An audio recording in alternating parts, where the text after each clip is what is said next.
All right, good afternoon, class. It's Tuesday, August 7th.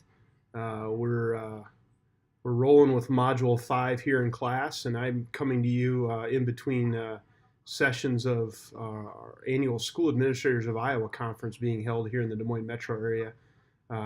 More on that later. So looking forward to connecting here with you on this via this video. So I have just a few things around our introduction that you can see in Blackboard. I wanted to pay close attention to the actual text in the introduction to set up just a couple Bible verses. So Module 5 is really wrapped around the people within the organization and around how we manage staff resources. And what's offered up in the introduction is this: how we utilize our staff for the roles and responsibilities scattered throughout our schools must be thoughtful, creative, and resourceful. Approximately 80 to 85% of school budgets are allocated to staff salaries and benefits. Therefore, how we utilize our staff must be a priority. What I would add to that as well is, people are our most important asset in any organization, but especially in schools, because not only do we educate students on a daily basis, but we're employing teachers, associates, custodian staff, food service, coaches, administrators. The list goes on. So people are truly our most important asset. And as I was reflecting on preparation for this module and wanted to provide you with some additional guidance, made me think a little bit about leadership and servant leadership. And I went to the Bible for some additional guidance and some additional thoughts. So I'm going to give you two verses here. I hope you take the opportunity to think about these words and then reflect on them as well. So the first verse is from Colossians chapter 3, verses 23 through 24.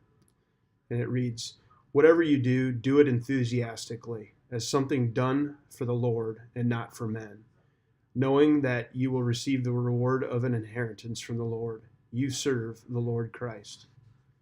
The other verse, a little bit shorter, comes from 1 Peter chapter 5, verse 3. "Not domineering over those in your charge, but being examples for the flock." So I chose those two, like I said earlier, based on this idea of people, but then also while we serve people and we work with people each day, ultimately our service is to the Lord, and it's not what happens here on earth, but it's what we do. It's what we do for our Lord.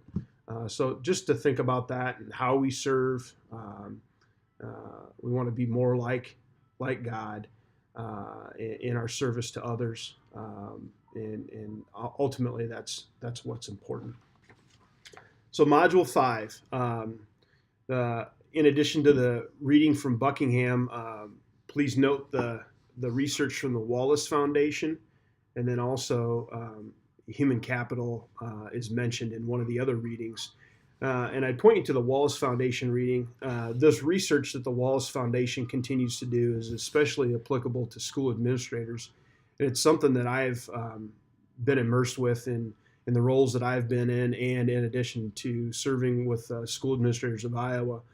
We spend a great deal of time reading and reflecting around the Wallace Foundation research. So I trust that you'll enjoy that. Just a couple points about the assignments listed in Module 5. Please note the following. The 5.2 task is actually something you do not need to turn in at this point.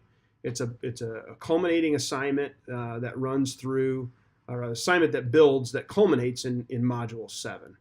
So please note that it'll be turned in, or it'll be active in Module 7. I've worked with a handful of you as well individually on some confusion that was had with the FBLAs. And just to note, FBLA 2 was introduced in Module 4, which was coincidentally the same time that FBLA was due. So FBLA 2 was introduced in Module 4. So if you're looking for those instructions, those are in Module 4. FBLA 1 was introduced in Module 1, was due in Module 4. So for those of you that have had questions on that, a few of you have reached out to me, and I appreciate that. I've had some good conversations. I've also proactively reached out with a few of you via email.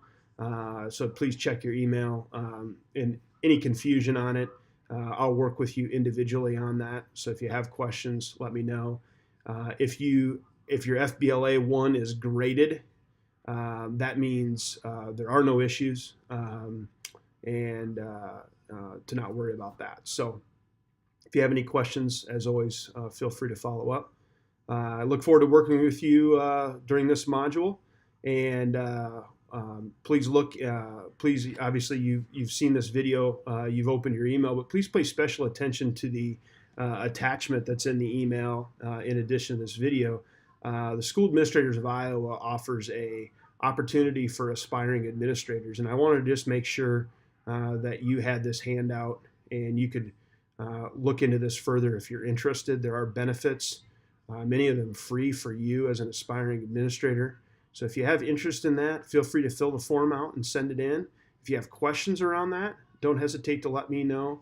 Again, the purpose of me letting you know that, I just think it's another opportunity for you to continue to network if you're an aspiring administrator here living in Iowa. So with that, I'll sign off. Have a great rest of Tuesday, and I look forward to seeing you online.